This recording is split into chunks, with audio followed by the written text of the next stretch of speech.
Hello guys, नमस्कार। GS and English world YouTube channel पर आप सभी का हार्दिक अभिनंदन है।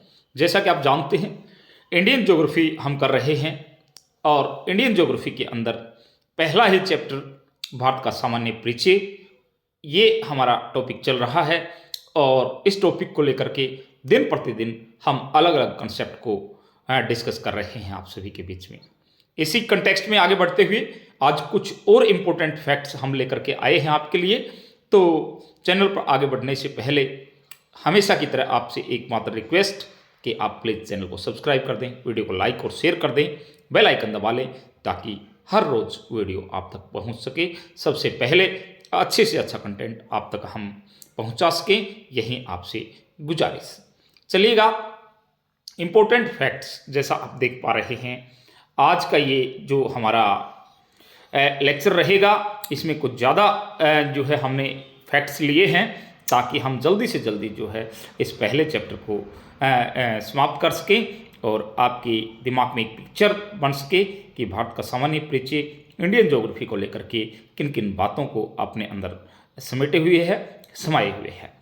तो लीजिए, सबसे पहला जो फैक्ट या आप कहेंगे कि इस कंसेप्ट के अंदर जो डेटा आपको हम दे रहे हैं, ये भारत का भौगोलिक क्षेत्रफल आप देख पा रहे हैं 32,87,263 वर्ग किलोमीटर पर जो है भारत का टोटल जो है क्षेत्रफल है। और विश्व का जो क्षेत्रफल है उसका 2.43% जो है ये जमीन है, हिस्सा है, आप कह सकते हैं। और क्षेत्रफल के दृष्टिकोण से विश्व के अंदर जो है 7वां बड़ा देश भारत है। 7वां बड़ा है तो इससे पहले एक क्वेश्चन ये भी बनता है कि कौन से देश हैं जो भारत से क्षेत्रफल में बड़े हैं। तो आप कह सकते हैं, आपके सामने जो है लिस्ट ये दी गई है, आप एक बार नज़र जरूर मार लीजिएगा। लेकिन फिर भी मैं बता दूं, सबसे पहले रशिया सबसे बड़ा जो है कंट्री पूरे वर्ल्ड में क्षेत्रफल के हिसाब से है। उसके बाद 2 नंबर पर जो है कनाडा के अंदर आप जाएंगे, कनाडा जो है 2 नंबर पर। और फिर आप कहेंगे चाइना और उसके बाद यूनाइटेड स्टेट्स। तो आप थोड़ा सा याद रखने के लिए कह सकते हैं कि इधर से लगेंगे हम रसिया पर आएंगे, रसिया से फिर हम अमेरिका महाद्वीप की तरफ जाएंगे और वहाँ पर आप कनाडा को देखेंगे। कनाडा जो है होने के बाद फिर आप वापस इधर आ जाएंगे और 3rd नंबर पर जो है आपको चाइना दिखेगा और फिर एक बार उधर चले जाएंगे यूएस। तो इस तरह से आपके अपने तरीके हो सकते हैं याद करने के। 4 जो है देश या कंट्री जो है भारत से बड़ी हैं वो इस प्रकार से हैं। उसके बाद भारत 7वां है, तो इसका मतलब 5 और 6 नंबर भी हमें देखना है। तो आप देखिएगा 5वें नंबर पर जो है ब्राज़ील, 5वें नंबर पर वहीं रुकेंगे आप अमेरिका महाद्वीप के अंदर और ब्राज़ील को लेंगे और 6ठे नंबर पर जो है उधर ही रुकेंगे। और अब आप देख पा रहे हैं ऑस्ट्रेलिया, ऑस्ट्रेलिया के अंदर आ जाएंगे और ऑस्ट्रेलिया के बाद जो है आप देख पा रहे हैं इंडिया, 7वें नंबर पर जो है इंडिया का आप जिक्र करेंगे।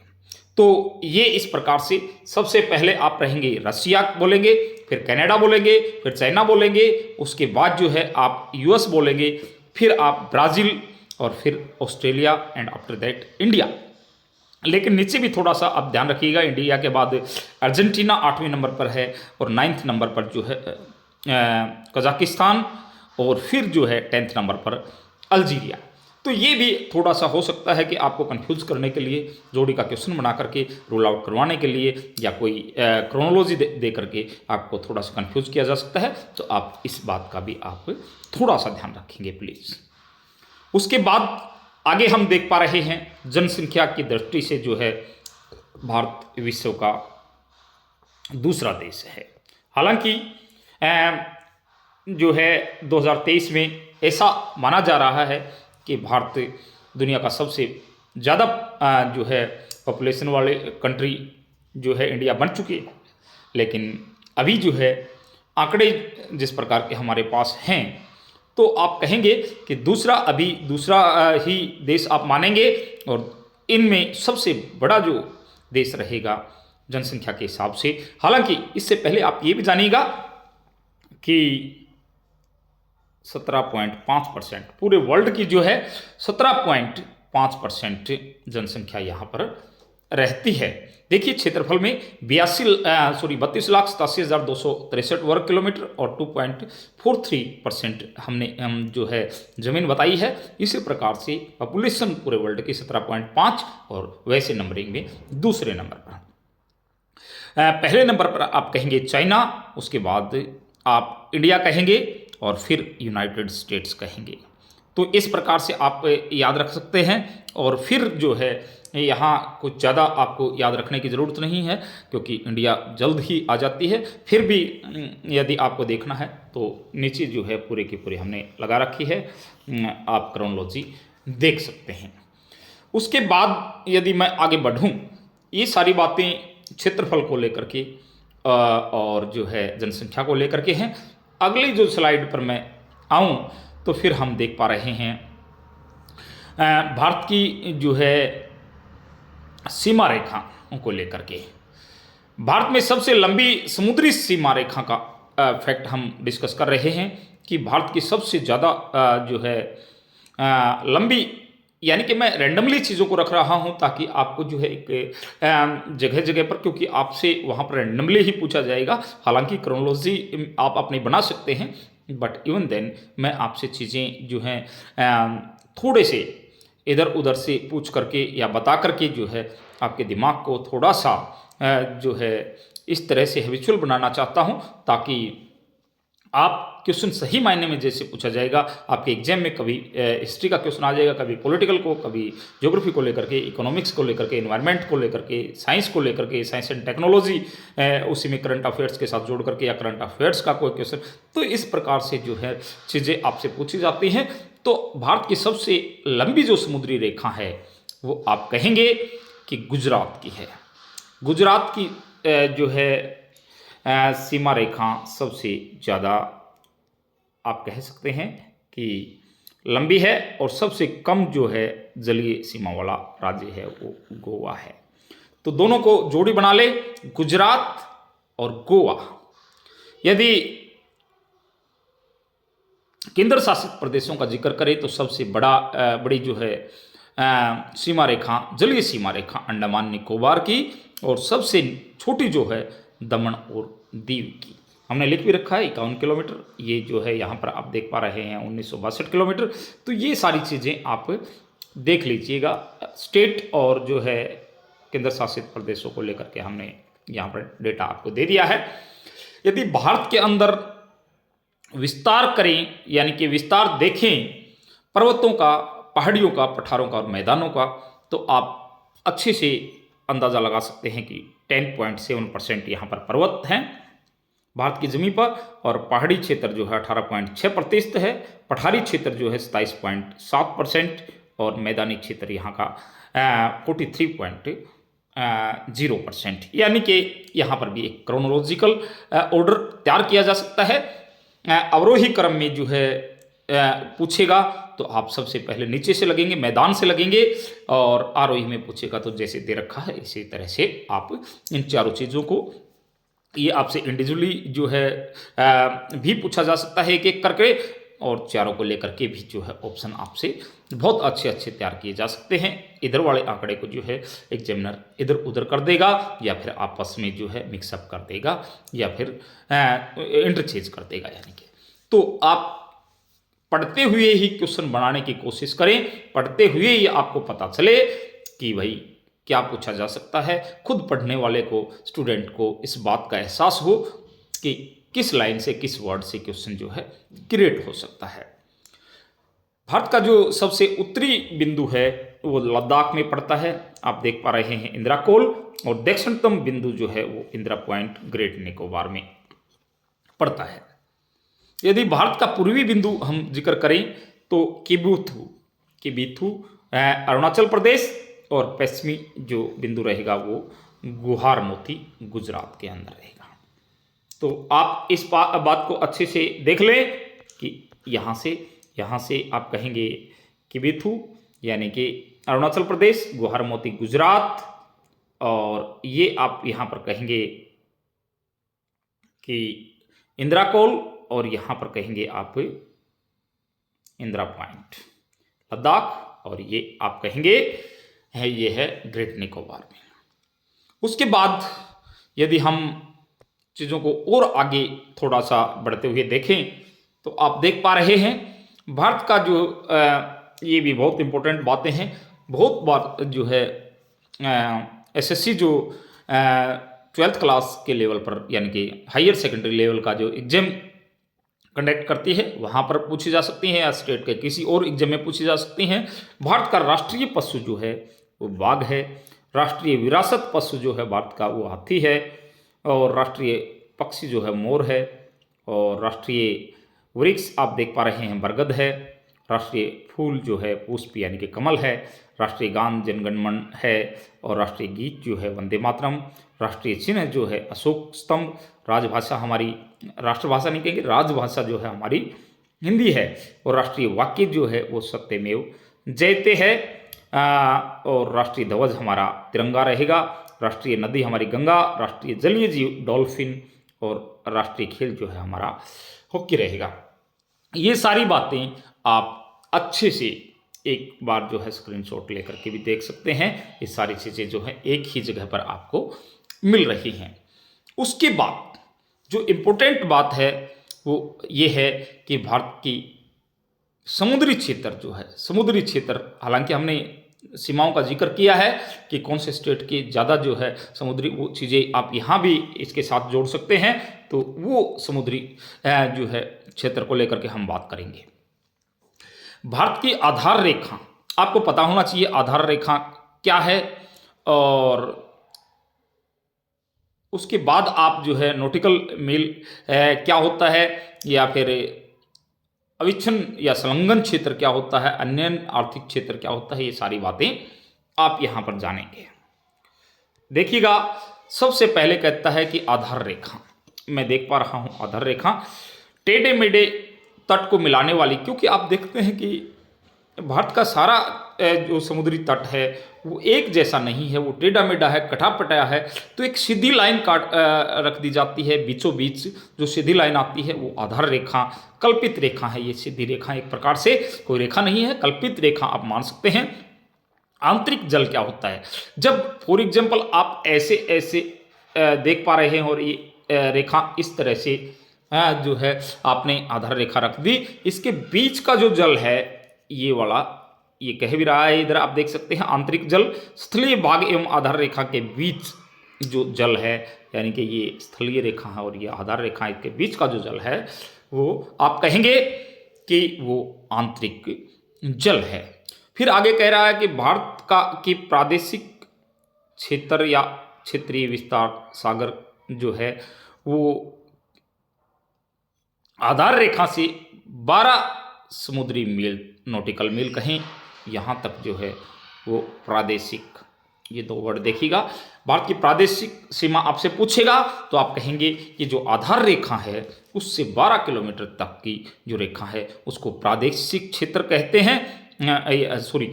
12 समुद्री मील तक की जो दूरी है उसको प्रादेशिक क्षेत्र कहते हैं। उसके बाद इंपॉर्टेंट चीज संलग्न क्षेत्र या अविच्छिन्न मंडल भी इसको कहा जाता है। ये आप कहिएगा आधार रेखा से 24 नॉटिकल मील तक, समुद्री मील तक। प्रादेशिक सीमा आधार रेखा से, आधार रेखा मैंने बता दी है आपको, समझा दिया है, आंतरिक जल भी समझा दिया है, प्रादेशिक रेखा आपको बता दी है। समुद्री जो संलग्न क्षेत्र है या फिर अविच्छिन्न मंडल है वो आप कहेंगे कि आधार रेखा से 24 नॉटिकल मील तक जो है ये रहेगा आपका संलग्न क्षेत्र। उसके बाद आर्थिक अन्यन क्षेत्र, आर्थिक अन्यन क्षेत्र भी आप देख पा रहे हैं कि आधार रेखा से 200 समुद्री मील तक, आधार रेखा से 200 समुद्री मील तक ये क्षेत्र रहेगा। और फिर उसके बाद जो है उसके आगे जो जगह रहेगी समुद्र की वो उच्च सागर या हाई सी, और जहां सभी राष्ट्रों का समान अधिकार है। ये इंपॉर्टेंट चीज है, यानी कि मैंने आपको 4 चीजें बताई हैं, एक बार ध्यान से देख ले। प्रादेशिक, सबसे पहले मैंने आपको आधार रेखा बताई, यानी कि तट कटापटा है उसको मिलाने के लिए एक बीच से सीधी रेखा खींच दी जाती है, वो जो है आधार रेखा है।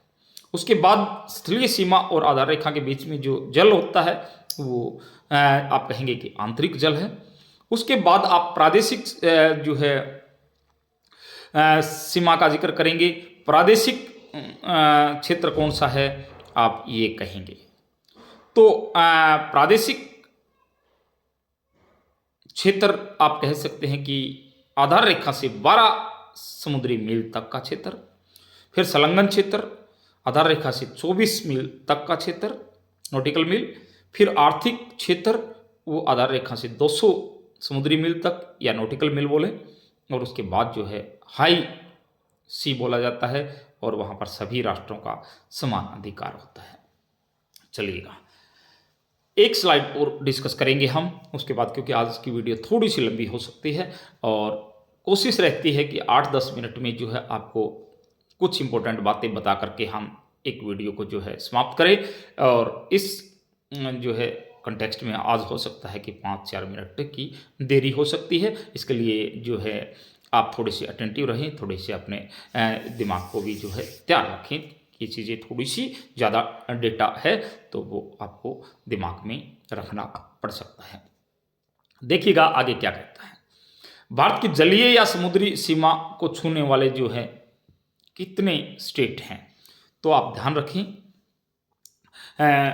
काउंटिंग जो है पहले आप गुजरात 1 2 3 4 5 6 7 8 9 टोटल जो है 9 स्टेट्स आप कह सकते हैं कि टोटल 9 राज्य हैं। सबसे पहले गुजरात, आंध्र प्रदेश, तमिलनाडु, महाराष्ट्र, केरल, उड़ीसा, कर्नाटक और पश्चिम बंगाल तथा गोवा।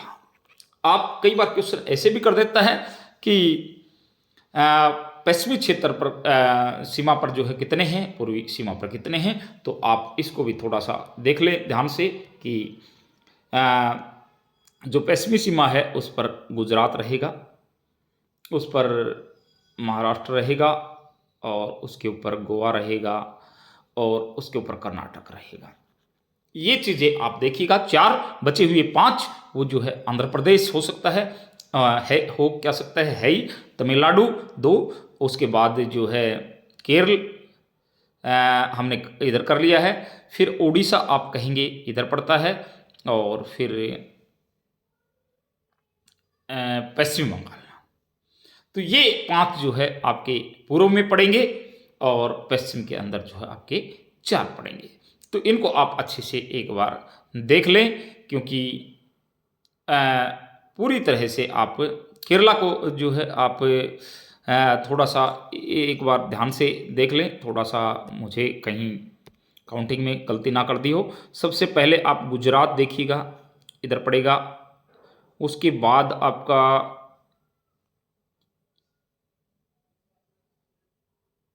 केरला, महाराष्ट्र भी है, 2 3 4 5 आप 5 कहेंगे, क्योंकि जो है केरल वेस्ट में ही माने आप, और इधर जो है फिर आपके रह जाएंगे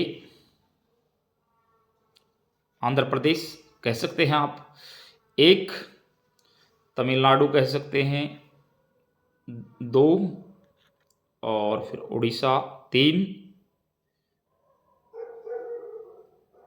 पश्चिम बंगाल 4। तो ये आप एक बार अच्छे से देख करके और रूल आउट कर लें। अच्छे से मैप आपके सामने दिया गया है, तो इस तरह से क्वेश्चन बनाया जा सकता है। पढ़ाते पढ़ाते जो है बताते बताते मेरे दिमाग में एक कंसेप्ट इस प्रकार का बन गया कि थोड़ा सा एग्जामिनर जो है पता नहीं किस प्रकार की जो है आँख में सोनी खेल सकता है हमारे साथ, किस प्रकार से जो है क्वेश्चन सेट कर सकता है। तो आप थोड़ा सा इस कंटेक्स्ट में भी देखें, अच्छे से काउंट करके देख लें, कोई कन्फ्यूज़न की स्थिति ना छोड़े, क्योंकि ऐसा क्वेश्चन नहीं है, क्वेश्चन हम बना रहे हैं अपने लेवल पर। हाँ, एक और चीज़ जो है इधर दे रखी है वो और बता देता हूँ। हालांकि हमने 82.5 डिग्री पूर्वी देशांतर की बात हमने कर ली है, लेकिन 8/4 से 37/6 उत्तरी अक्षांश, क्योंकि इस तरह से अक्षांश रेखाएं हैं, तो 8/4 यहाँ है और 37/6 6 जो है इधर पड़ेगा। हमने बातें भी कर ली थी। और इसके बाद जो है ये इस तरह से जो हम माप करके देखें तो ये पूर्वी देशांतर रेखाएं हैं, पश्चिमी देशांतर रेखाएं, ये इन चीज़ों को देशांतर रेखाएं बोलते हैं। तो इस तरह से ये आप कहेंगे कि 68, 7 और 97, 25, ये इस तरह से ये 8, 4 से जो है 37, 6 ये वाली पड़ेगी और 68, 7 से लेकर के और 97, 25 जो है इधर वाली पड़ेगी। हाँ, एक बात का ध्यान रखना है कि ये दूरी और ये दूरी जो है भी आपको ध्यान रखनी है। इधर की दूरी जो है हमारी ज़्यादा है 3200 समथिंग और ये 2900 समथिंग, तो ये भी पूछा जा सकता है, ये वाली दूरी आपकी ज़्यादा पड़ती है।